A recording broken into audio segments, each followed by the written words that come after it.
lo primero que habría que decir es que quizá nadie más adecuado para clausurar un congreso sobre la imagen realizado en colaboración entre las áreas de Estética y Teoría de las Artes de la Universidad de Salamanca y de la Universidad de Castilla-La Mancha, como José Luis Molinuevo. Además, un congreso dirigido por dos profesores con los que él ha colaborado y trabajado desde hace años, como son Ana Martínez Collado desde Castilla-La Mancha y Antonio Notario. No olvidemos también Manchego, o sea que en este congreso las hibridaciones son de todo tipo, ¿no? Y decía que José Luis, pues creo que es el adecuado para clausurar. Es catedrático de Estética y Teoría de las Artes en la Universidad de Salamanca, y una de las razones por las que decía esa adecuación a la clausura del Congreso es que desde hace muchos años ya, desde el 2007, si no me equivoco, mantiene un blog como es Pensamiento en Imágenes, que se dedica en muchos casos a pensar las cuestiones que nos han ocupado desde el comienzo del Congreso.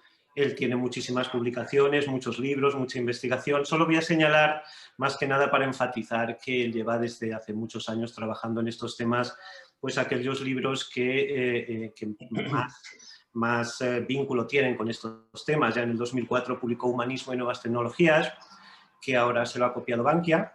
Luego, en el 2006, publicó La vida en tiempo real, la crisis de las utopías digitales.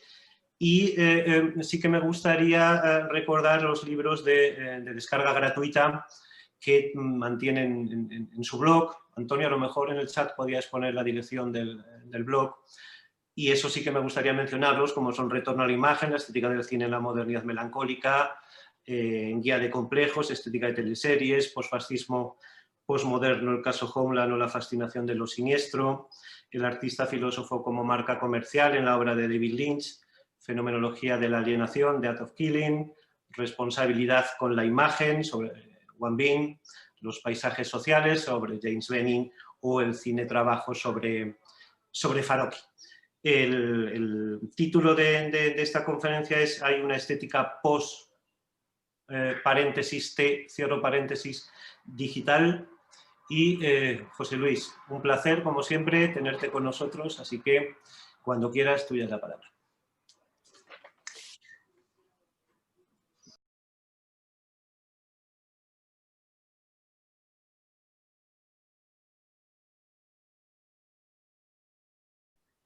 Bien, muchas gracias. Quisiera comenzar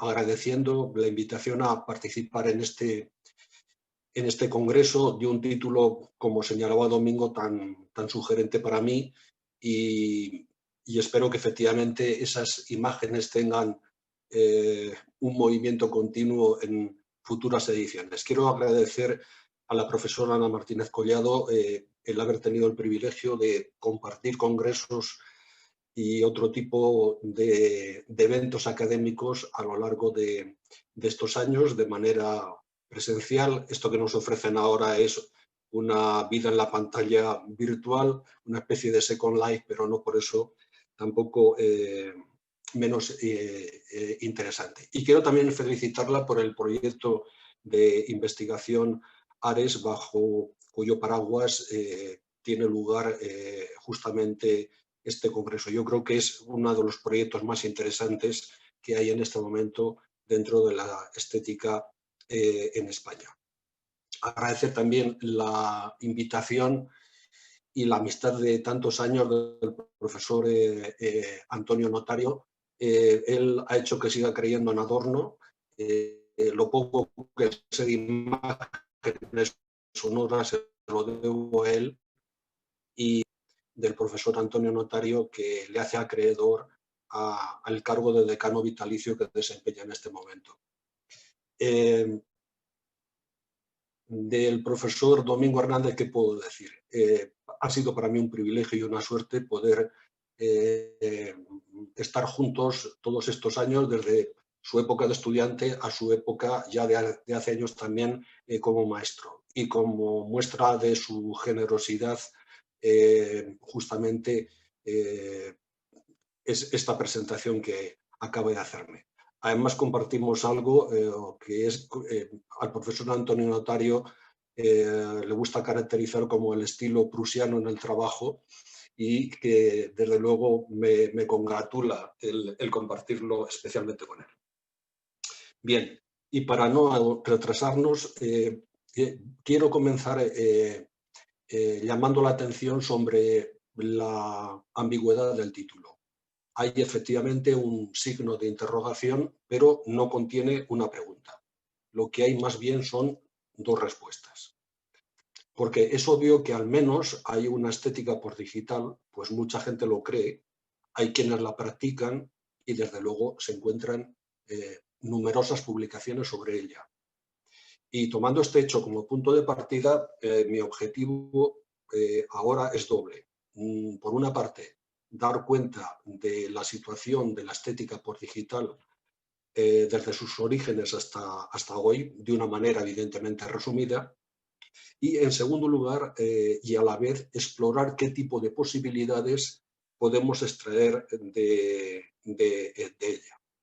Ese primer objetivo explicaría, digamos, la T, entre paréntesis, que es como prefieren mantenerla sus partidarios, y sin ella, el post, a secas, el cómo veo yo gráficamente algunas posibilidades.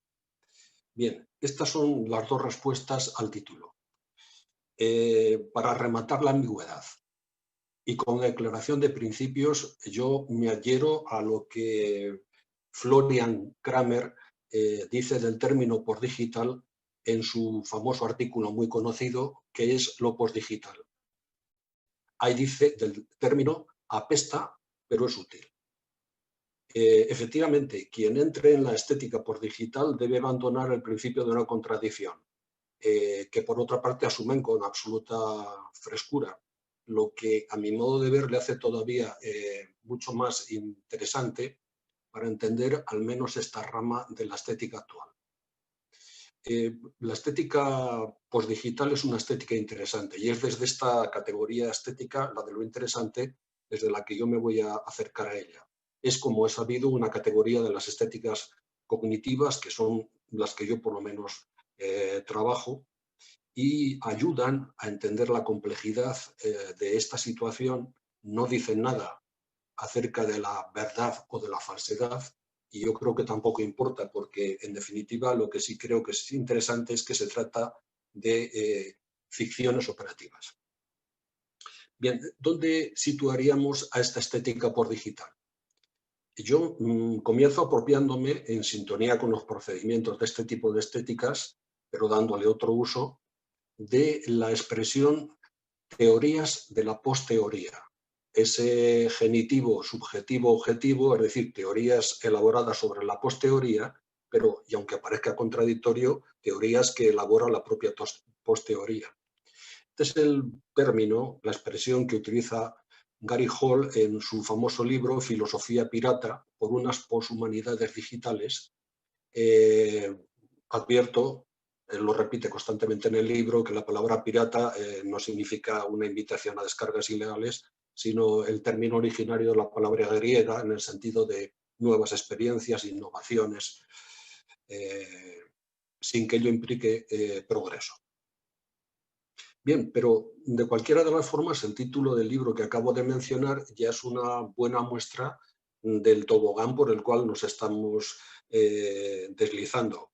Parece que habíamos salido de la posmodernidad cuando las humanidades digitales recién adquiridas por las facultades de humanidades se ven tildadas de viejunas por las humanidades por digitales, y estas a su vez se las califica como neoliberales y vendidas al capital por las poshumanidades digitales.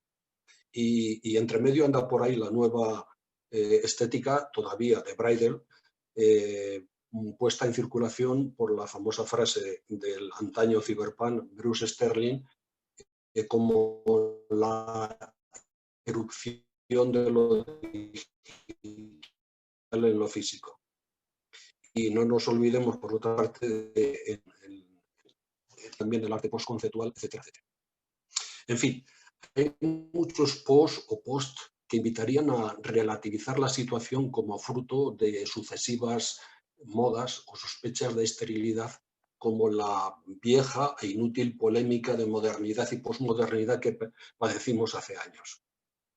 Sin embargo, tengo que decir que mi experiencia en esta situación ha sido completamente distinta de las anteriores, que al menos para mí ha estado llena de sorpresas, y que los prefijos apuntan a una complejidad de análisis y propuestas que obligan a no quedarse en el término utilizado, ya sea postdigital o poshumanidades, sino a examinar más detenidamente lo que propone.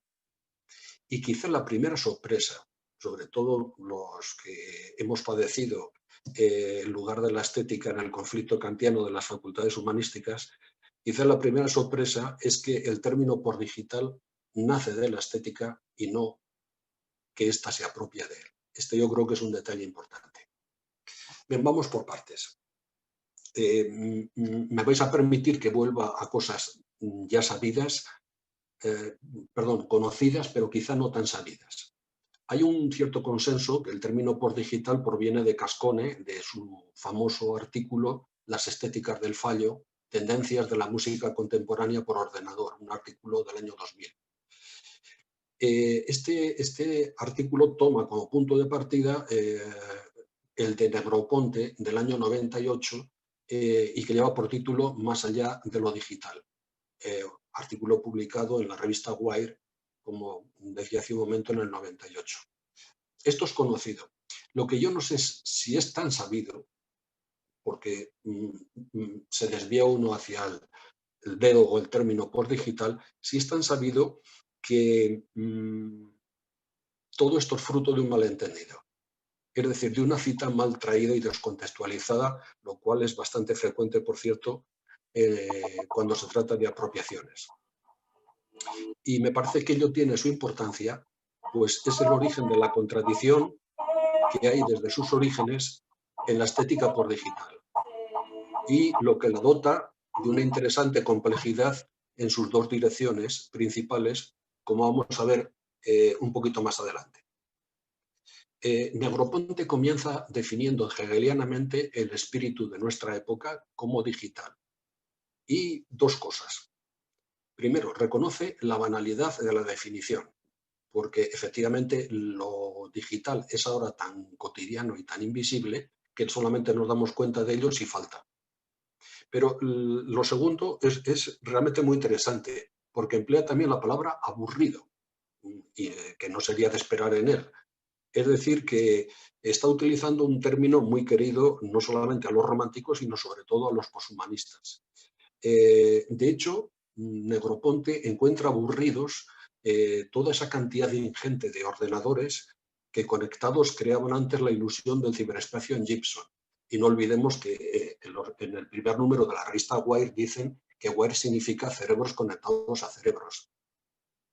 Lo que ocurre, dice, y aquí viene el origen del malentendido, es que se ha acabado la revolución digital. Tampoco explica mucho en qué ha consistido. Pero no se ha acabado lo digital. Lo digital ha mutado. Es decir, de ahí el título Más allá del artículo. Los ordenadores entonces ya no conectan sujetos, no conectan cerebros a cerebros, sino que conectan cosas. Él predice la Internet de las cosas. Y de ahí espera la segunda revolución digital. Es decir, que de ahí vendrían los cambios. Ahorro la enumeración de las predicciones que hace Negroponte porque prácticamente no ha acertado ninguna. Entonces, por ejemplo, decir que con ello van a desaparecer todo tipo de nacionalismos. Cascone pone al comienzo la cita de Negroponte. Pone la cita de que la revolución digital ha pasado, pero lo curioso del asunto es que la complementa con otras de otro tipo de autores en las que, y de ahí el malentendido, en vez de seguir la línea utópica de Negroponte, ya sea con la Internet de los sujetos o la Internet de los objetos, en definitiva la acaba convirtiendo en distópica. Entonces, para Cascone, lo postdigital es el conjunto de errores, de fallos, de glitch, que ponen en cuestión el dogma de la perfección de la técnica. Esta expresión perfección de la técnica enseguida nos recuerda mantras de los años 50 del siglo pasado, por ejemplo, el título del libro del hermano de Junger, Ernst Junger, La perfección de la técnica. En este caso sería que pone en cuestión la perfección de lo digital. Y entonces la estética de esos fallos encontrados o provocados es la estética digital, la estética del glitch. Ahora, dice Cascone, el medio no es el mensaje, sino que la herramienta es el mensaje. Lo que antes se borraba o evitaba, ese ruido molesto, ahora es justamente lo que importa. Pero, y esto es lo interesante, se buscan o provocan los errores digitales utilizando lo digital, cuyas limitaciones se quieren poner con ello de manifiesto. En fin, como una especie de resumen y de avance, lo que quisiera y me interesa subrayar ahora de momento con esta genealogía es que desde sus comienzos la palabra postdigital no indica el fin o después de lo digital, sino todo lo contrario, el ir más allá de lo digital explotando todas sus posibilidades. De ahí otra de las razones de la formulación ambigua del título de esta exposición, ya que la T con paréntesis, que indicaría el fin o al menos el largo adiós de lo digital por analogía con la posmodernidad, sin embargo se resuelve en un post en el sentido de ir detrás de, potenciando al máximo lo digital.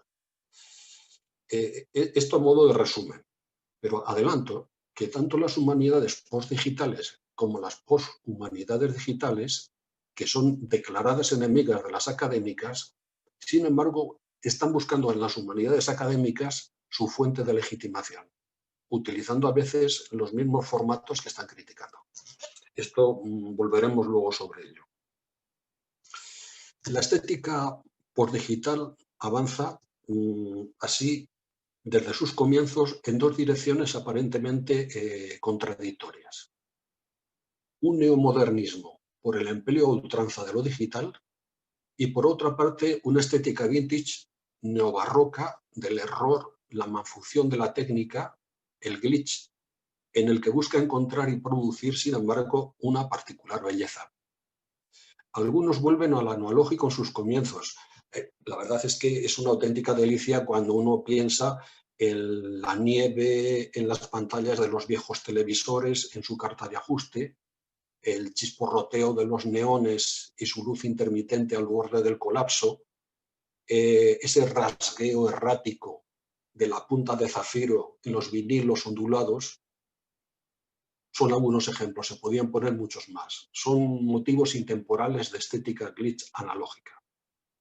Pero hay otros que caminan en la línea de lo sublime tecnológico sin nostalgia. Es la línea de Lyotard y siguiendo pasos, por ejemplo, como la de Mario Costa. Bien, acabo de decir que se trata de una estética vintage, pero no la reduzcamos solo a tintes victorianos del steampunk. Me gustaría recordar que nada menos que Neil Stephenson afirmaba en una entrevista de 2005, y coincide en esta tesis con Negroponte, que en los años 80 pensaban que las tecnologías, perdonad que subraye la palabra ellas, ya en los años 80 se consolida el proceso de externalización de las tecnologías. Ellas son los sujetos, no nosotros. Y eso es patente en las metáforas digitales. Ciudadanía digital, democracia digital, etc. Y en películas que además esto lo han desarrollado en los medios audiovisuales. Y este proceso de externalización de las tecnologías sigue vigente hoy día. Las tecnologías hacen, nos harán, producen. Ellas ni hacen ni producen nada.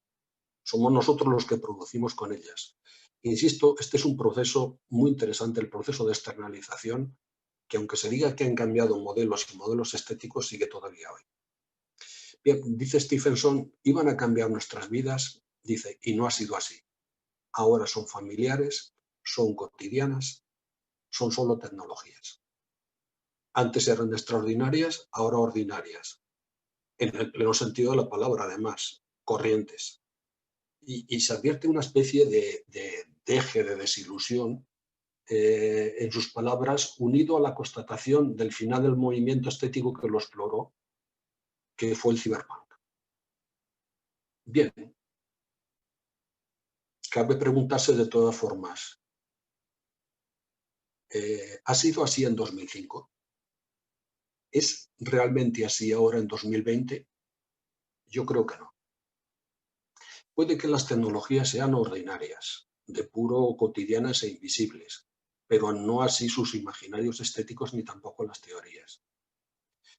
Quizá por exigencias del glamour de la autoridad en la cita, es habitual encontrar hoy día teorías del siglo pasado para explicar prácticas digitales híbridas contemporáneas en una evidente asimetría. No es extraño entonces que se hable tanto ahora de lo postcontemporáneo, como reacción a ello, ante la incapacidad de las teorías de estar a la altura del presente. Dándole vueltas a cuáles pueden ser las razones de esto, he creído encontrar al menos una razón de la asimetría, y al menos en lo que se refiere a la estética postdigital. Yo creo que se puede trazar una especie de arco entre la estética del fallo de ahora y la estética de la pérdida de comienzos del siglo XX. Según esto, no son valiosos ni el tiempo ni los objetos en sí, sino en cuanto perdidos, es decir, la pérdida misma. Del mismo modo que solo lo son las imágenes visuales y sonoras, pero en cuanto fallos, en cuanto el glitch mismo. Y los resultados pueden ser sorprendentes. Es cierto que algunos ejercicios sonoros pueden desquiciar los nervios con los chirridos de cuchilla raspando lo metálico, pero cuando uno ve algunos ejemplos de lo que pone Cascone, por ejemplo, el mítico Oval, sería, yo creo que este grupo liderado por Marcus Pop, y sobre el que voy a volver luego, un perfecto ejemplo de lo que Torben caracterizó en el título de su artículo como la belleza de la malfunción. Bien, todo esto quizá pueda sonar un poquito abstracto. Voy a poner, yo creo que la mejor forma de demostrar algo es mostrarlo cuando se trata de imágenes. Y voy a poner dos casos, no ejemplos, dos casos de imágenes visuales y sonoras de los que he extraído algunas hipótesis.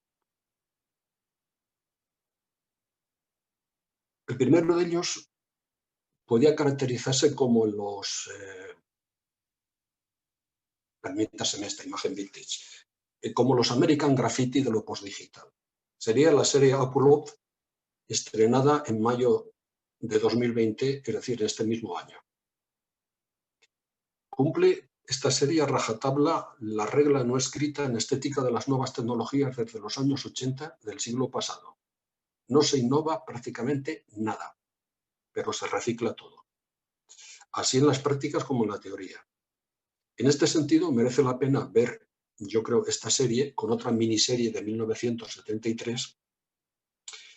Se trata de la miniserie Un mundo conectado de Fassbinder, el famoso director de cine alemán. Es una obra maestra, a mi juicio, de la simulación tecnológica y de la interferencia y del glitch. Si en esta reciente serie predomina el look Gran Hotel Budapest para alojar el mundo virtual, los dos capítulos de la de Fassbinder incrustan, y es realmente maravilloso desde el punto de vista estético, en un mundo futuro, el Berlín de la Post-Damerplatz, de las mujeres estilizadas y enigmáticas de Kirchner, de sus cafés, de sus cabarets, las canciones, Lili Marlene, con homenaje visual a la Dietrich incluido. Parafraseando el título de Jameson, se podía caracterizar a esta serie como una lógica postdigital del capitalismo consumado. Una lógica, desde luego, audiovisual. Si las informaciones son correctas, Daniels había tardado 30 años en poder llevar a cabo su idea de 1990. 3 décadas que van sumando memes culturales muy perceptibles en esta primera temporada. desde el aparatoso casco de inmersión virtual a la famosa comida 3D, que al personal le ha gustado mucho ese recurso, sin olvidar toda una serie todo un auténtico surtido de pellizcos anticapitalistas New Age, tan de buen tono hoy día, no solamente en lo que se refiere al audiovisual, sino también a lo textual. No se trata aquí en la serie de una rebelión, tampoco de una crítica al capitalismo avanzado, pues el caso del libro de Jameson, sino que en la época del capitalismo consumado, lo que se pide en realidad es café de eternidad digital para todos, aunque esa eternidad sea aburrida, con interferencias y con averías. Las quejas a los fallos del soporte digital son prácticamente constantes. Esta serie no va ni de utopías ni de distopías, sino de servicios al cliente. En el año 2033, en el que está ubicada, parece que va a seguir un presente tan precario como el actual, por lo que resulta muy aconsejable a todos los que puedan permitírselo ir ahorrando para un plan de pensiones de eternidad digital. Es decir, una afterlife, después de la famosa Second Life, un afterlife físicamente descabezada, pero mentalmente activa. Lo curioso en esta serie es que el presente ya no camina hacia el futuro, sino que este depende de aquel. Basta un delay caprichoso para que se acabe esa eternidad digital a crédito, que también puede ser modulada según los planes de pago, es decir, los gigas que tengas de existencia. La apariencia física cambia según la disponibilidad digital y las últimas imágenes que dejan abierta la continuidad de la serie ya están adoptando esa especie de color verdoso, claro, hopperiano, de lo degradado, en una luz que se percibe incierta cuando ilumina al protagonista. Un protagonista al final meditabundo, a la espera de subir algún día desde el limbo de los 2 gigas al cielo digital de la tarifa Plus, si alguien accede a pagárselo. El segundo caso se refiere a imágenes sonoras. Torben, en su fantástico trabajo, Glitch, la belleza de la malfunción, utiliza una metáfora biológica que a mí al menos me encanta. Un glitch, un grano de arena, pongamos un ruido, se introduce en la concha de una ostra y ésta reacciona cubriéndolo con una capa, con una barrera de una sustancia cuyo resultado es una perla. Y él concluye con otra perla. La molestia, cito textualmente, la molestia se puede volver belleza. Invito a escuchar las piezas de Oval Process de 2000 o 99 Discount de 1995 para comprobarlo. Cuando oyes la música del primero que acabo de mencionar, es como si se estuviera asistiendo a un proceso de metamorfosis entre ruido y tono. No es un proceso lineal, sino que es un proceso magmático, sin estallidos de lo sublime. Se trata más bien de interrupciones y continuidades en sordina, entreveradas por otra parte de silencios. Es como la belleza tranquila de lo inhóspito. El ruido no surge en absoluto amenazante, sino que dialoga con una belleza de la tonalidad. Es una especie de New Age del glitch. La música tiene, así lo ha pretendido el grupo y en particular el líder Marcus Pop, la música tiene el olor, el tacto, la vista sinestética de la decadencia de lo tecnológico, pero sin nostalgia. Es un bloque sonoro con algunos claros de silencio. Un paseo por las ruinas de la tecnología que recuerda en cierto modo el movimiento tecnoromántico tan curioso de Stefan Barrón.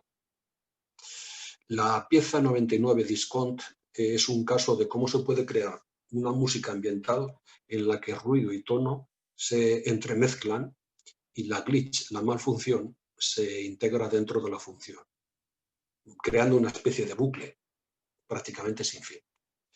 A mí me recuerda mucho esas pequeñas interrupciones sonoras y visuales en la obra de James Benning, planos de 1 hora, hora y media, en los cuales aparentemente de un lago, de una montaña, donde aparentemente no sucede nada, excepto un ligerísimo movimiento, un pequeño ruido prácticamente imperceptible.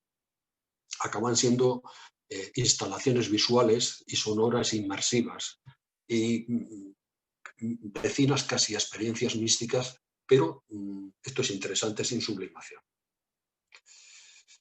Bien, de todo esto, como decía, no son ejemplos, son casos de los que he extraído algunas hipótesis, primero la práctica y luego la teoría. De todo esto lo interesante son las observaciones que hace Marcus Popp sobre su proceso creativo en Oval. No parte de un software, a partir del cual por interacción se produce luego la banda sonora. Los que me conocen saben que cuando, sobre todo en la década pasada, daban la lata con interactivo, es algo que era difícil de admitir, porque cuando te dan un software preestablecido ya puedes mover y hacer todos los movimientos corporales que quieras, que siempre son variaciones dentro de lo mismo. Aquí no. No se trata de un software preestablecido, sino que se trata, dice él, de operar con lo digital como hace lo analógico. En este caso, el viejo cine de animación, de corta y pega, el cine de celuloide, de cortar y efectivamente y de pegar. El objetivo es crear una especie de, una palabra que él utiliza a menudo, de atmósfera, de experiencias orgánicas, oceánicas, a través de lo inorgánico y de lo técnico. Pero concluye, y esta sería una de las posibilidades más interesantes que yo veo en este tipo de aportación, concluye, él no es un compositor, no es un artista, es un gestor, cito textualmente, un gestor de archivos. Subrayo esto porque, sobre todo a raíz de la posmodernidad, esta expresión gestor de archivos ha tenido muy mala prensa, pero sin embargo hoy día se están viendo realmente una serie de posibilidades realmente notables. ¿Es posible una estética postdigital sin artistas de gestores? ¿Es posible una estética postdigital que medie efectivamente entre la creación y la reflexión? En todo caso, como nuestro decano Antonio Notario decía en la presentación de este congreso, la creación es ya investigación. Y es aquí donde cobra protagonismo la dirección neomoderna. En el año 2002, Andrews responde a Cascone con un artículo titulado Estética postdigital y la vuelta al modernismo. Señala que en este momento, dice, la estética postdigital no es la nostalgia de la vuelta a lo analógico, que por otra parte se dio antes. Cuando en el 2013, a instancia de Kramer, revisa el artículo de 2002, le pone el título muy significativo, Estética postdigital y la función del proceso. Ya no se trata de progreso, sino de proceso. No de perfección, sino de imperfección. Y en ello consistiría la innovación. ¿Cómo? Muy significativamente, Andrews se basa en el artículo de 2002 de Manovich, Generación Flash. Ahí Manovich habla de una generación que está, la palabra suya, está harta de lo posmoderno, del seguidismo de lo comercial, de ser reactiva, está harta de la remezcla, del DG, está harta del remake, de que, dice, todavía pueden ver que en cine cantidad de películas son remake de otras. Y lo interesante es que describe a esta generación con un mantra que vamos a encontrar repetido como una seña de identidad en la nueva estética y que es combatido por las poshumanidades digitales. Dice él, hay que volver al autor, hay que volver a la creación, hay que volver al programar, no al interpretar. Y un ejemplo sería la generación de los videojuegos. Yo no sé si el profesor Domingo Hernández, que entiende de esto, estaría muy de acuerdo, pero al menos es la propuesta de Manovich. Es una estética del sonido y de lo visual, es perceptual y es autorreferencial. Y esto trae consigo otro punto a destacar, la vertiente política de la estética. Ya que, me vais a permitir el ejemplo, la estética política ahora ya no da peces, ya no da críticas, sino que da herramientas, enseña a pescar, a cambiar. Bueno, ¿y qué tipo de cambio? Al oír esto parece que hay un cierto aire marciano a tesis 11 sobre Feuerbach, a esa antinomia de interpretar y cambiar. Pero señala Andrews que el cambio comienza por la visualización.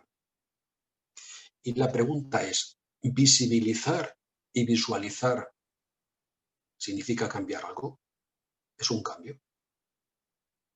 No opinan así las poshumanidades digitales. Llegado a este punto, surge la duda de si no estarán cayendo los neomodernos en lo que Loren Barland ha denominado con el título de su exitoso libro Cruel optimismo, del año 11. De si no estarán confiando, dice ella, en posibilidades que en el fondo saben que no funcionan. Y esto es lo que dicen también, cuando citan a esta autora, los partidarios de las poshumanidades digitales.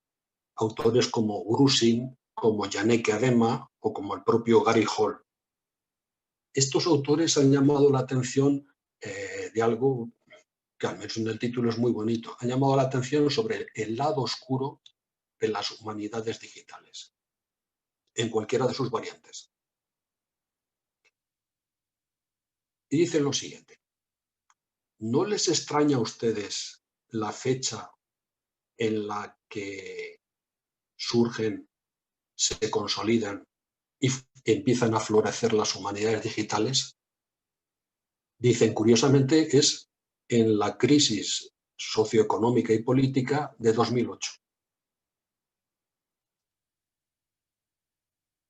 Es el intento, a su juicio, del neoliberalismo económico por adecuar los estudios humanísticos tradicionales a las necesidades de mercado, pero sin cambiar el fondo de los mismos. Es decir, se anima a la gente en las universidades a que visualice los resultados de las investigaciones creando páginas web, que utilicen las redes sociales, pero sin cambiar el modelo de autor, el libro en papel, que son válidos para la acreditación, pero escasamente para la creación. Según estos, las poshumanidades digitales irían contra las humanidades académicas tradicionales, cuyo lavado de cara son las humanidades digitales. Estas habrían surgido en un momento de crisis socioeconómica y política en la que el modelo neoliberal demandaba una monetarización según exigencias de mercado, de empleo, de la educación y en particular de las humanidades. Y a esto respondería el empleo de nuevas herramientas para el tratamiento de los textos, de la visibilización de los resultados e incluso, vamos un poquito más lejos, de la visualización de los resultados en una de las ramas más exitosas de lo nuestro, que es la infoestética. Como es sabido, los orígenes y eclosión actual han sido puestos de relieve por Ori Halper en su famoso libro Beautiful Data, del año 2014. El objetivo de estos poshumanistas lo plantea muy bien Gary Hall en su libro, cuando se pregunta ¿cómo podemos comenzar a producir no ya nuevos modelos de pensar el mundo, que es lo que han intentado tradicionalmente hacer los teóricos y los filósofos, sino también nuevas maneras de ser teóricos y filósofos? Se habrán dado cuenta, obsérvese el salto ontológico que dirían la gente New Age de la teoría, esta palabra ontología es que les encanta, del hacer al ser. El poshumanismo es reactivo contra un espantajo de humanismo cartesiano basado en el sujeto, el autor antropocéntrico, frente a su propuesta de un poshumanismo abierto, colaborativo, basado en el libre acceso. En el libre acceso de los materiales que publican estos en papel, en forma de libros, firmándolos y cobrándolos por ellos, por lo que se disculpan teóricamente. Lo llamativo, en cualquier caso, es la querencia que tienen por los metarrelatos aquellos que los rechazan. Condición posmoderna, ser digital, condición postdigital, poshumanismo, siguiendo en este caso a Hales. De modo que aquí nos encontramos con que, pese a su declaración de principios, en la práctica la T desaparece, quedando el pos de las humanidades académicas, buscando desesperadamente esta gente sobrevivir a través de su legitimación y en sus formatos. Es una cuestión de supervivencia. Tampoco es casual. Me ha venido a la cabeza una pequeña anécdota que escuché hace tiempo a un sacrificado y meritorio secretario de la Facultad de Filosofía de la USAL, cuando nos contaba que había que conservar las guías académicas en papel ante la obsolescencia programada del software en que habían sido vertidas. Bien, unas reflexiones finales sobre la nueva estética hoy y una propuesta a extraer de ella. He seguido durante años el proyecto de una nueva estética de James Bridle y también de buena parte, en la medida de lo posible, de la literatura generada en torno a ella.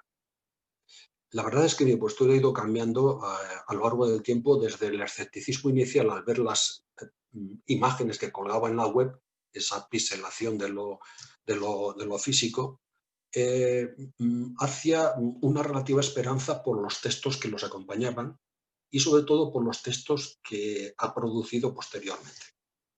Según él, lo interesante de la nueva estética no es que sea un nuevo arte, sino una nueva forma de visualizar un mundo que está constituido por las visualizaciones.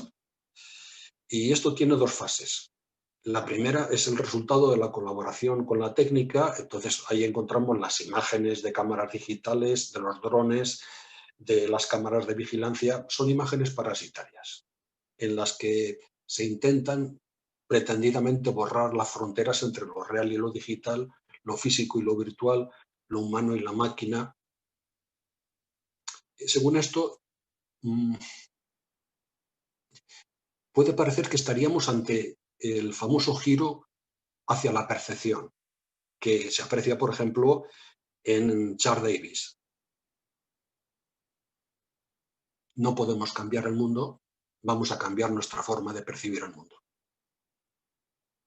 No es exactamente así, es más complejo. Y ahí es donde entra en juego su estética política, sobre la que quisiera llamar la atención en dos escritos, y con esto acabo. Una de las tesis expuestas en la web de Braille es que el objetivo de la pixelización de lo físico en lo digital respondía al intento de hacer visible lo invisible. Esto puede dar lugar a equívocos sobre las estéticas políticas, no la primera vez que hemos oído esto de hacer visible lo invisible. Expresión con la que yo simpatizo muy poco, porque para mí el objetivo de la estética es hacer visible lo visible, no lo invisible. Pero bueno, en su artículo La nueva estética y sus políticas del año 2013, afirma que la tecnología es en sí política. Es decir, cuando yo pongo una imagen, al mismo tiempo estoy haciendo ver el software que la sustenta y, por lo tanto, la ideología que subyace a ella. Luego dice, hoy día, en una estética política, habría que seguir un camino distinto al de la crítica clásica. En ese sentido, habría que hacer una especie de crítica de la crítica.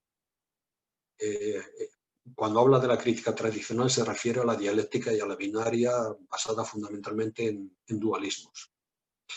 Él reconoce que esta estética confunde, porque la nueva estética no utiliza la palabra estética en sentido clásico, sensibilidad y belleza, sino que la nueva estética emplea el lenguaje que ya está politizado, y que no haya una crítica a ello, como son las redes, y utiliza sus recursos. Y aquí viene el punto. Desde luego, mi conferencia no es un ejemplo de ello. Por primera vez en muchos años no he puesto imágenes en una conferencia. Se comunica, dice él, no hablando sobre imágenes, sino creándolas y mostrándolas. En definitiva, y aquí viene el punto interesante pero peliagudo, en definitiva afirma, lo primero que tiene que hacer hoy uno que quiera dedicarse a la nueva estética es aprender a programar. Lo demás es una pérdida de tiempo, pues el no alfabetizado digitalmente lo único que mira es el dedo pixelado, destacando las insuficiencias y no hacia lo que apunta. Y entonces se preguntaría, igual que me preguntó hace un momento, ¿y por qué has escrito un artículo en vez de mostrar imágenes? Una contradicción reconoce otra más de nuestra época. De hecho, él proviene del arte de la escritura y sigue escribiendo libros, pero es que tampoco hay una contradicción, puesto que los lenguajes visuales y textuales hoy día se entrecruzan. Con estos antecedentes sería difícil ubicar el libro La nueva edad oscura, un libro publicado el año pasado que ha sido traducido al español este año. Ubicarlo en su proyecto. Y de hecho, la expresión y consideraciones sobre la nueva estética no aparecen en él. El libro es pura política. ¿Pero de qué? Si en el proyecto se trataba de hacer visible lo invisible, aquí en el libro se constata que es poco menos que imposible hoy día visibilizar algo, porque hay tal exceso de visibilidad que invisibiliza todo. Es como una especie de luz blanca cegadora.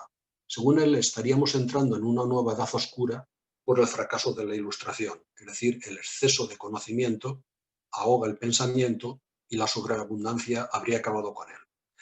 Bueno, no llega a los extremos de Anderson, que en su famoso trabajo El final de la teoría, el diluvio de datos vuelve obsoleto el método científico, publicado en 2008 y, como no, en Wired, pone de manifiesto cómo todavía en el siglo pasado era posible generar teorías generalistas basadas en pocos datos. Dice, hoy es imposible. Hay que olvidarse de la teoría y de generalizaciones como la filosofía o ontologías.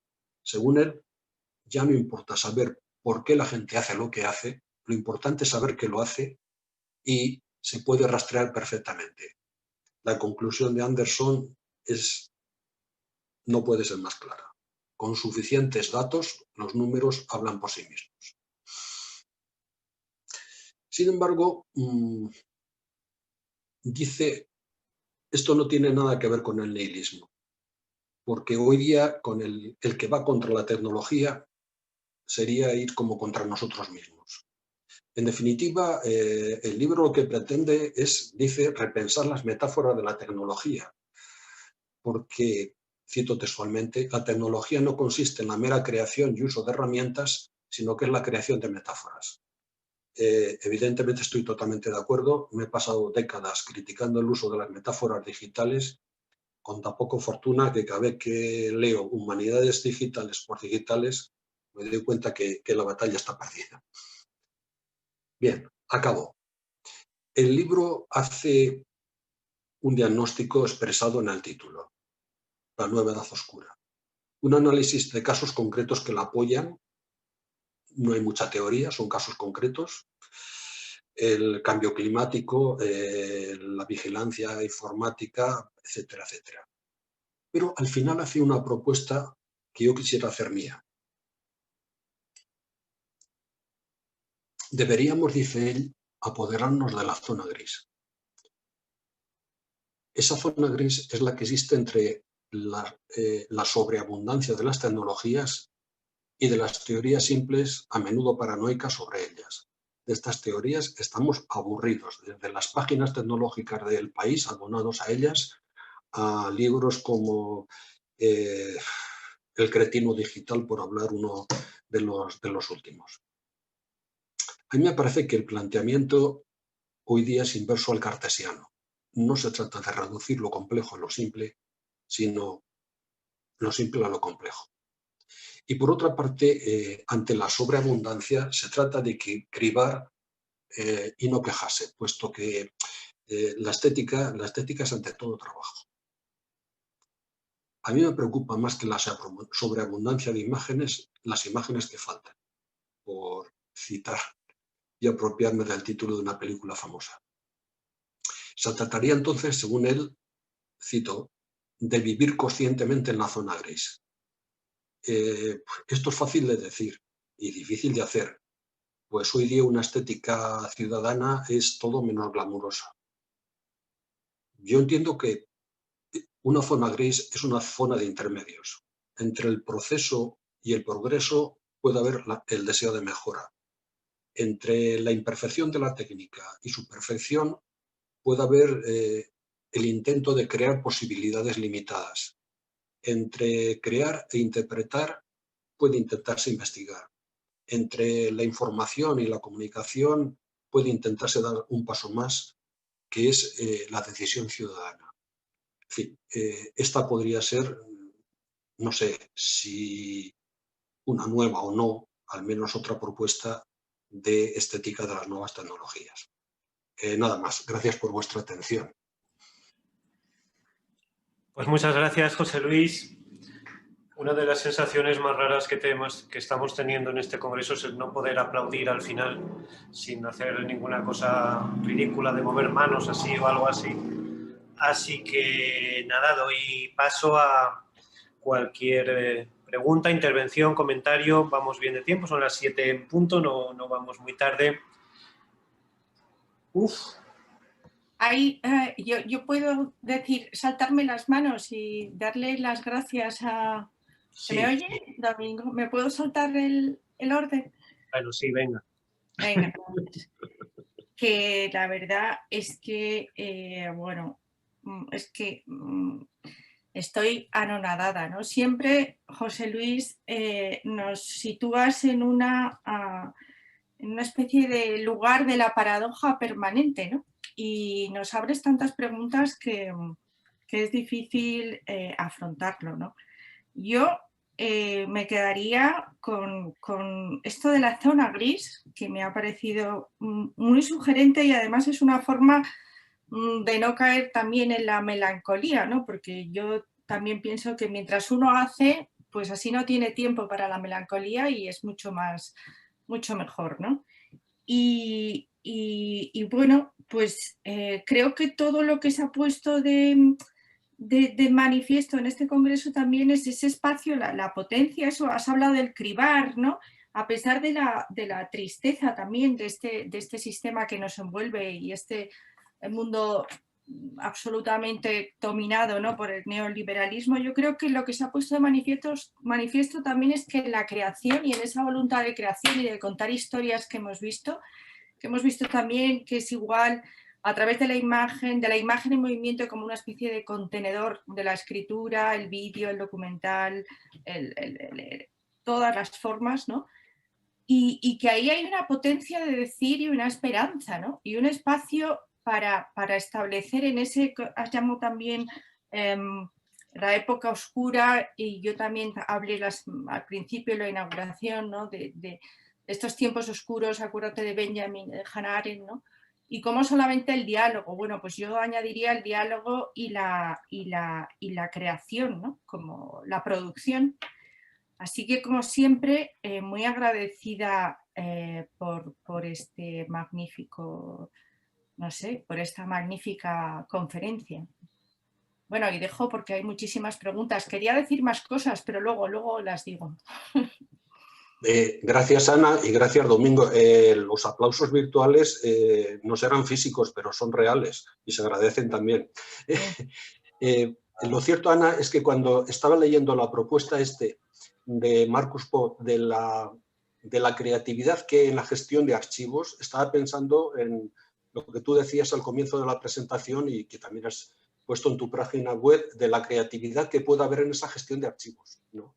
Que a veces, digamos, en ese sentido no se tiene en cuenta, ¿no? Y yo creo que la dicotomía que ponen estos entre unas humanidades o una estética creativa y luego, por otra parte, una estética académica, hoy día yo creo que eso se va difuminando cada vez más. Yo creo que se va difuminando, ¿no? De la misma forma que poco a poco, pero así se consiguen las cosas, también es cierto que pueden convivir perfectamente publicaciones en formato libro, autor, etcétera, etcétera, y en papel, y luego también se está logrando que también sirvan como forma de acreditación las publicaciones digitales. Costará, pero se estará efectivamente logrando. Y no es de recibo recibir ese tipo de críticas cuando ellos precisamente están publicando los libros en los que nos critican en papel, firmándolos como autor y cobrando derechos de autor. Entonces, bueno, como en tantas cosas, yo creo que podemos convivir todos. Muchas gracias, José Luis. Gracias a ti. Me voy a callar un poco, porque si no, ocupo todo el espacio. Hay una pregunta en el chat de Nekane Domínguez que yo creo que es muy interesante. Dice que, bueno, que, o sea, resumiendo, que actualmente pues, los creadores necesitan caminos que no hayan sido explotados, por eso acceden a contextos como el del videojuego, pero que últimamente, cada vez de forma más habitual, esos propios videojuegos aparecen como una especie de remake de clásicos. Y entonces pregunta Nekane, ¿es posible que hayamos llegado al límite de nuestra capacidad creadora debido al constante flujo de mercancía? ¿Es posible que el ocio haya acabado con la creatividad? Estoy completamente de acuerdo. Lo que pasa es que como yo no soy un experto en ello, lo que yo podía haber advertido de incremento del remake, no sabía qué papel cualitativo podía tener ese incremento cuantitativo, ¿no? Pero efectivamente se da cada vez más. Pero yo creo que efectivamente tenemos que modificar nociones binarias como las nociones de creador, luego de, por una parte, otra persona que reflexiona. Es decir, esa vieja estética tradicional en la que el artista crea y luego viene el estético y le explica la jugada, es decir, reflexiona sobre ello, hoy día vemos que no es así. Es decir, los papeles se entrecruzan y estamos en zonas intermedias de lo que se ha entendido como la creación tradicionalmente y luego, por otra parte, una reflexión que no puede ser abstracta. Es decir, la estética es una sensibilidad concreta. Entonces, yo creo que hay el papel de la creación está pegado al papel de la teoría y yo, francamente, le veo un gran futuro para los dos, sinceramente. Otra pregunta que aparece en el chat. Has hablado de estética postdigital, de poshumanidades, de posmodernidad. ¿Cómo podemos relacionar estos términos con la hipermodernidad de Lipovetsky?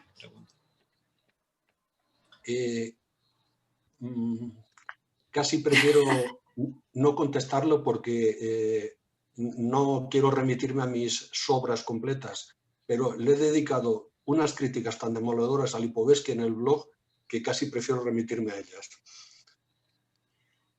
Es decir, lo del Homo Pantalicus y todo lo demás, a mí me parecen, eso sí que es un ejemplo de neoliberalismo económico, ¿no? Lo que plantea ahí. Entonces me parece ese tipo de nihilismo que en definitiva acaba siendo lo que se temían en los años 80, un auténtico autismo interactivo. Entonces realmente no lo comparto. No lo comparto. ¿Alguna pregunta más por ahí en el chat? O hablando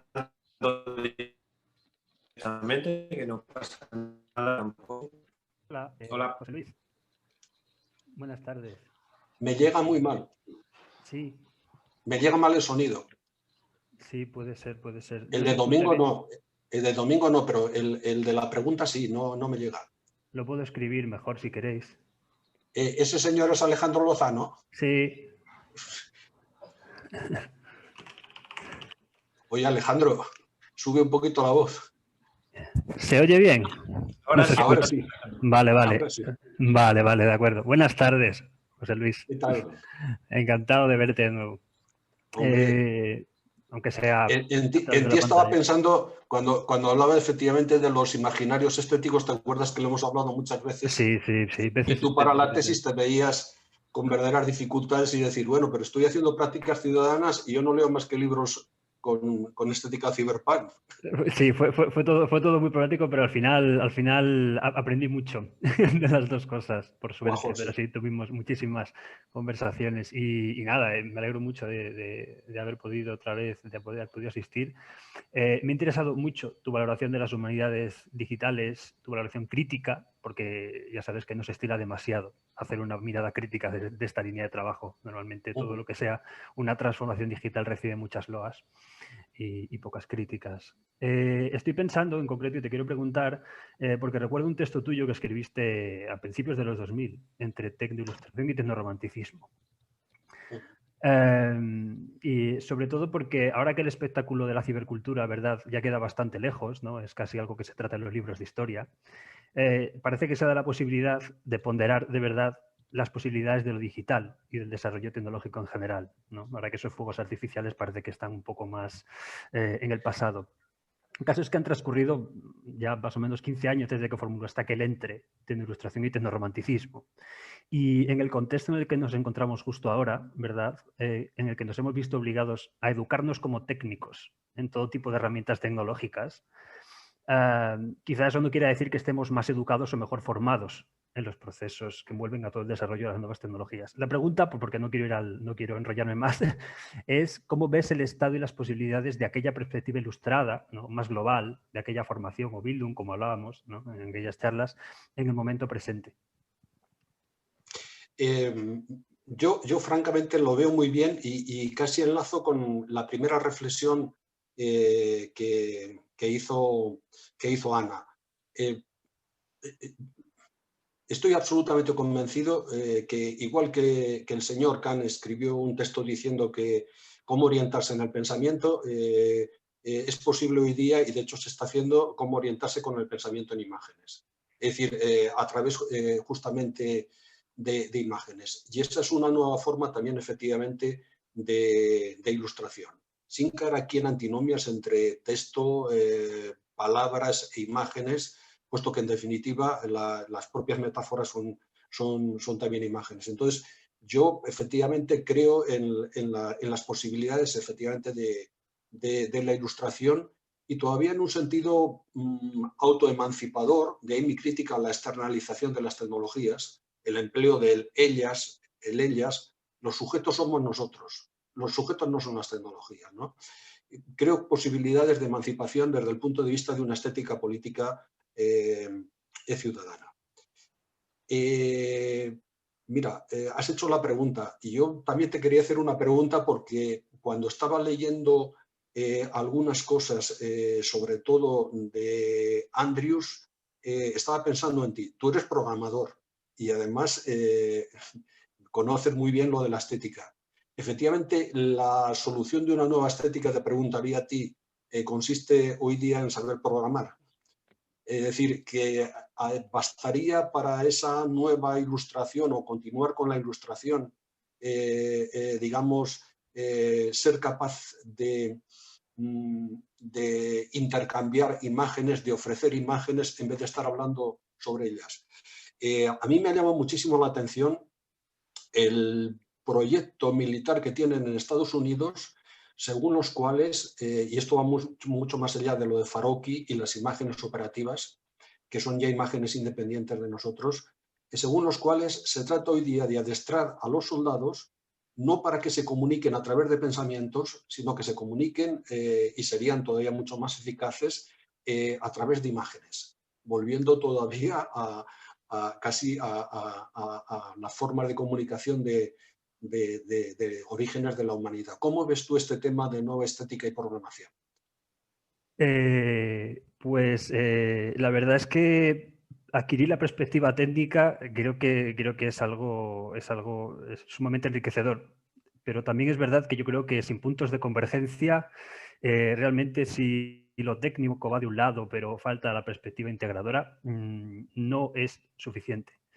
En ese sentido, al final, si uno solamente piensa en desarrollar técnicamente software para formar en imágenes, por ejemplo, a estos soldados, ¿no? A estos militares, si solamente se queda uno en desarrollar el software, realmente no cambia gran cosa, porque hace falta una mirada que desde fuera pueda señalar algunas limitaciones que mientras tú estás desarrollando técnicamente esos procesos apenas eres consciente, porque estás en un marco de trabajo y de creación completamente distinto, ¿no? Entonces, tener siempre una perspectiva externa y contar sobre todo con el bagaje humanístico que te permite, pues eso, ver las imágenes, ¿no? Y ver los procesos, el software, etcétera, con otros ojos es indiscutible. Y también luego, evidentemente, desde el otro lado, sí que es necesario tener algún mínimo, no digo ser un gran programador ni nada por el estilo, pero sí tener un mínimo de conocimientos técnicos para conocer de verdad cómo funciona realmente todo el entramado de lo digital, las posibilidades, en qué consiste el proceso de una imagen, cómo jugar con ellas y todo lo demás. En definitiva, si no hay convergencia, si no se integran las perspectivas, al final no creo que se pueda avanzar en una dirección que sea realmente interesante, por utilizar esa categoría estética que también has traído en tu conferencia. Muy bien, muchas gracias, Alejandro. A ti, muchas gracias. Muchas gracias, Alejandro. ¿Alguna pregunta más por ahí? Antonio, no sé si quería preguntar algo. No, yo no quiero abusar, por una parte porque llevamos mucho tiempo y por otra parte porque bueno, tenemos la fortuna de poder compartir muchas conversaciones más de cerca con José Luis. Por alusiones musicales y sonoras tendría algunas cuestiones. ¿Un poquito más alto, Antonio? Sí. Decía que las cuestiones musicales y sonoras que has planteado me parecían muy interesantes y muy pertinentes. Además, me parece que está Javier Panera por ahí también, ¿no? Y esta mañana aparecía la música permanentemente en su presentación y cómo, curiosamente, ahora en torno a todo este debate de lo post-digital o post-digital, con paréntesis o sin ellos, es la música la que está ahí también, ¿no? En el origen. Esto me ha llamado siempre la atención, además desde que tú lo comentaste hace ya algún tiempo, y es muy sintomático también, ¿no? El papel que ha ido jugando la música un poco siempre por delante de otros cambios, ¿no? Sí, efectivamente. A mí me sorprendió porque no lo conocía el hecho de que todo lo por digital, etcétera, hubiera nacido con lo de la música. Ahora, a mí no sé qué contestar cuando he leído textos como los de Kramer, donde dice: el gran problema que tenemos hoy día cuando discutimos de estos temas es el empleo científico de los términos. Es decir, la gente cuando piensa en digital está pensando en Matrix, las tiras de unos y ceros. Dice, y eso no es lo digital. Lo digital es la división en unidades discretas. Entonces, claro, dice, lo digital efectivamente es lo analógico. Dicho de otra forma, una máquina de escribir es digital. La máquina de escribir de las de teclas, ¿no? Porque se trata. En fin, francamente no lo sé. En el tema de lo de la música, yo lo único que te puedo decir, Antonio, es que te escuchaba cuando hablabas de las diferencias entre lo que era lo tonal, la melodía y sobre todo cuando hablabas de lo sonoro. Recuerdo las conferencias que dabas sobre lo de lo sonoro y el tema de lo del ruido, y cuando he escuchado a Oval y he escuchado a otra serie de grupos he quedado absolutamente impresionado. Es decir, yo me he puesto las obras de Oval de fondo para música para estudiar. Sí, igual que aquí tienes estas que te ponen ahí en YouTube de 3 horas para estudiar músicas de palos de agua y cosas parecidas, te pones una de Oval y te quedas tan sereno a pesar de los glitches, de los ruidos, etcétera, están absolutamente integrados. Y sobre todo me acuerdo de lo que tú decías en una de las conferencias, que podemos prescindir de cualquier cosa, pero lo que no podemos prescindir efectivamente es de lo sonoro. Es decir, puede cerrar los ojos, pero no puede cerrar los oídos, ¿no? Y si eso es nuestra realidad, lo lógico es que de alguna forma también se integre en la estética, ¿no? Entonces, a mí me ha sorprendido mucho cómo lo han integrado y también me ha sorprendido el cómo han logrado efectivamente el producir una forma de belleza en la cual no consista en el ideal viejo de la belleza, es decir, unida a perfección, etcétera, ¿no? Sino que integre todo esto. Para mí ha sido sumamente enriquecedor y francamente desconocía esta parte de estética de las nuevas tecnologías y sobre todo en lo que se refiere a lo de lo sonoro, ¿no? Muchas gracias, José Luis. Una última pregunta y cerramos así sobre el 20 más o menos. Hola, José Luis. Javier Pues Panela, ¿cómo la estás? facultad. Hola, Javi. ¿Qué tal, José Luis? Enhorabuena por la conferencia. ¿Qué tal? Mucho. Hacía mucho que no hablábamos. Sí. Bueno, nada, primero felicitarte y de tu conferencia lo que más me han interesado son dos cosas. Primero lo de la zona de grises, que creo que efectivamente es una vía de escape o una vía de intersección. Y luego lo de las estéticas del error. Lo que pasa que, claro, lo que uno puede cuestionar es si a lo de la estética del error lo podemos llamar estética postdigital. Porque la estética del error existe prácticamente sobre todo en música, existe desde los inicios de la música electrónica. Completamente de acuerdo. Completamente de acuerdo. Tienes toda la razón. Y entonces llamar a eso postdigital es problemático, pero claro, el término interesa mucho y efectivamente utilizar el error como vía para crear, pues claro que es un posible camino. En cualquier caso, lo mismo que decía esta mañana, el término creación hace ya mucho tiempo que lo cuestiono. Es decir, el término crear cada vez me parece más problemático cuando nos enfrentamos al actual estado de las imágenes y de la información. Sí. Mira, completamente de acuerdo. Es verdad que incluso Cascone ahí en el artículo señala antecedentes y claro, y los antecedentes se van pero muy atrás. Se van efectivamente muy atrás. Y luego, por otra parte, llama muchísimo la atención el que todos estos acaben reconociendo el que efectivamente pueden emplear medios digitales, pero están trabajando generalmente sobre materiales analógicos. Entonces, ahí es donde se ve a mi juicio, una de las posibilidades más interesantes de este tipo de estéticas de lo complejo y es casi inevitable mantener los dualismos por el lenguaje que nos viene heredado.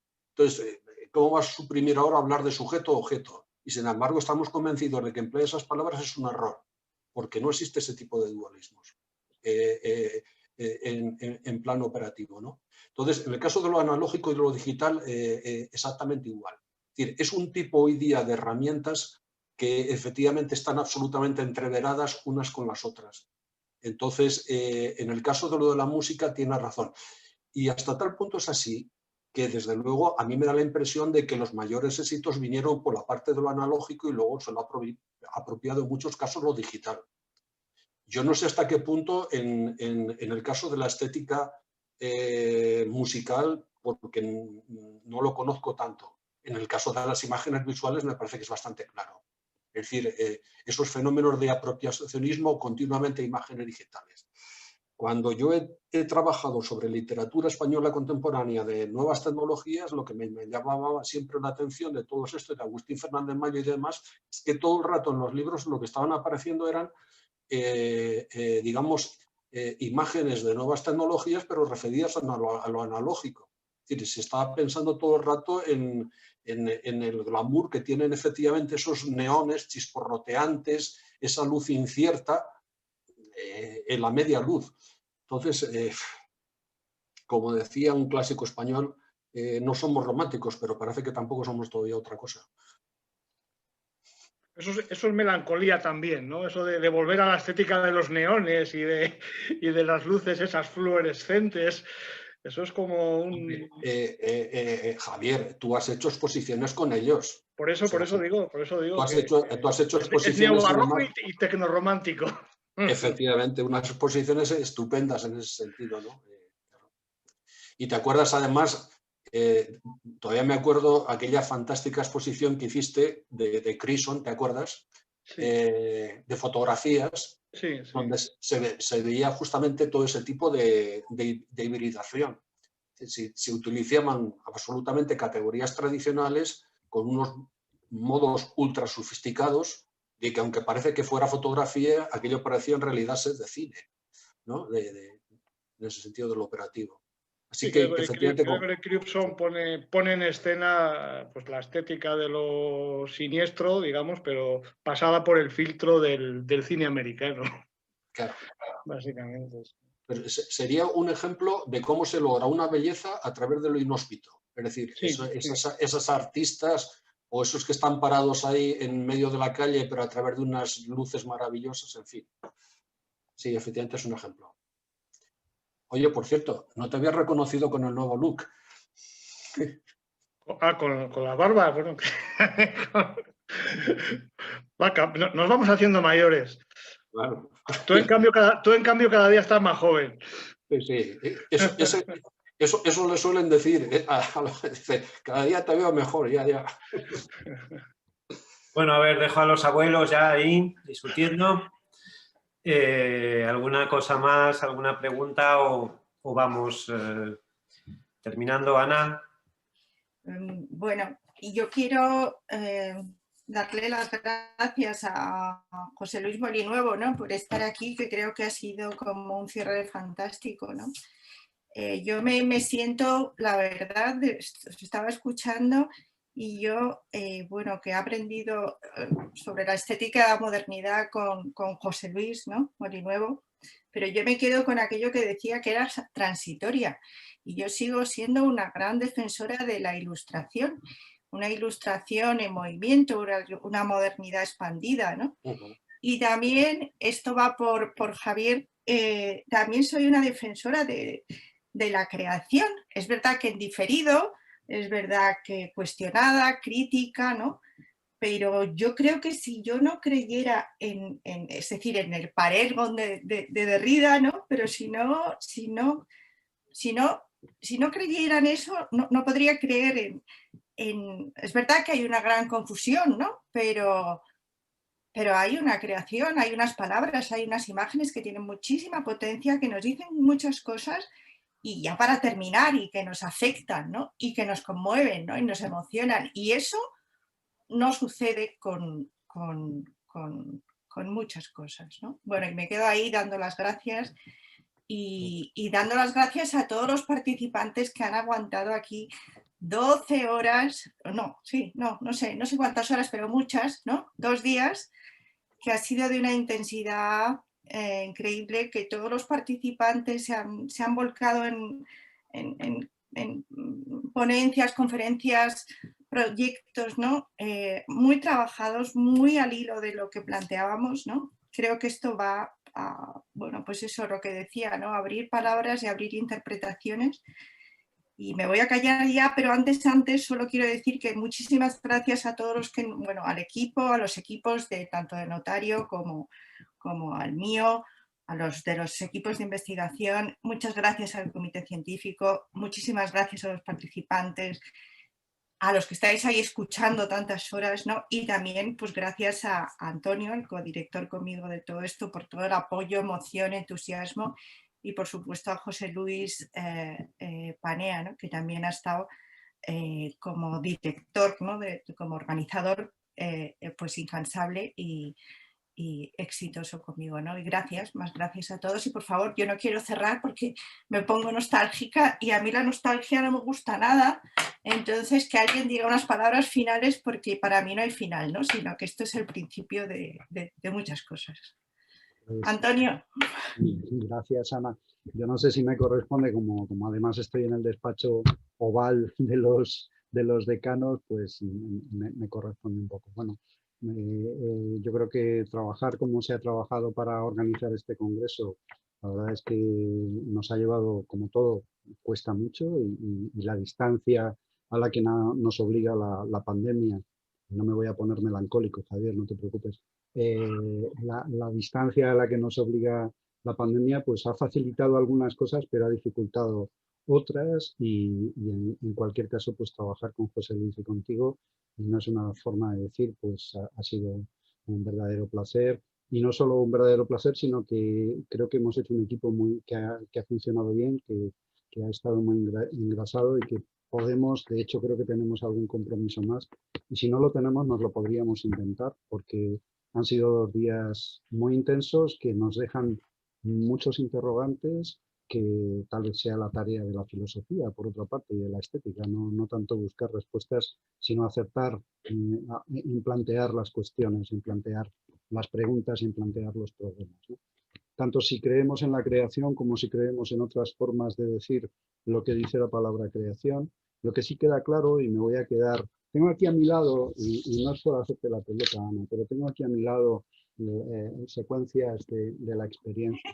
Lo que hemos estado compartiendo estos días han sido secuencias de la experiencia de muchas personas, no solo de los artistas y de las artistas, sino de muchas personas que aparecían en las fotografías, que aparecían en los vídeos, que aparecían en las palabras, en los textos, en las cartas, en los mails. Y entonces yo creo que compartir todas esas secuencias de experiencia, en el fondo, pues es no solo investigación, sino que es una experiencia más. Y en ese sentido, pues yo creo que cumplimos también los objetivos. Y por supuesto la segunda parte del título, los estadios de lo visible. Visualización, visibilización, audición. Bien, bueno, ahí estamos. Ese es nuestro territorio virtual, pero es nuestro territorio también, y me vais a perdonar la palabra porque puede sonar un poco superficial, nuestro territorio personal. No solo es profesión, no solo es investigación, no solo es docencia, es nuestra vida en el fondo, ¿no? Habitamos en las imágenes y habitamos en los sonidos. Entonces, bueno, pues este congreso da fe de ello y yo creo que tenemos mucho que hacer todavía por delante y espero que lo podamos hacer juntos. Muchas gracias. Muchas gracias. Abrazos, de verdad, gracias. No te oigo, no te oigo.